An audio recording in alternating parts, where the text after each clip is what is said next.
म म बालेन्द्र शाह नेपालको सार्वभौम सत्ता र राजकीय सत्ता नेपालको सार्वभौम सत्ता र राजकीय सत्ता नेपाली जनतामा निहित रहेको नेपाली जनतामा निहित रहेको नेपालको संविधानप्रति नेपालको संविधानप्रति पूर्ण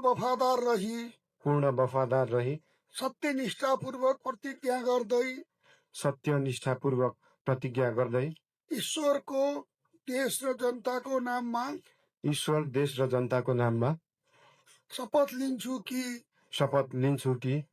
प्रधानमन्त्री पदको जिम्मेवारी प्रचलित कानुनको पालना गरी मुलुक र जनताको भलो चिताई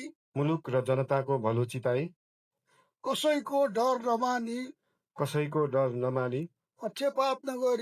पक्षपात नगरी पूर्वाग्रह वा खराब भावना नलिई इमानदारीका साथ गर्नेछु र आफ्नो कर्तव्य पालनको सिलसिलामा आफूलाई जानकारीमा आएको कुरा म पदमा बहाल रहँदा वा नरहँदा जुनसुकै अवस्थामा पनि प्रचलित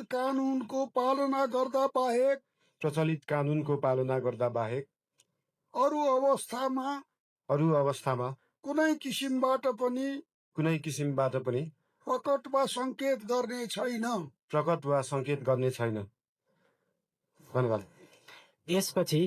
नवनियुक्त सम्माननीय प्रधानमन्त्रीज्यूलाई आफ्नो आसनमा रही शपथ पत्रमा हस्ताक्षर गरिदिन अनुरोध गर्दछु।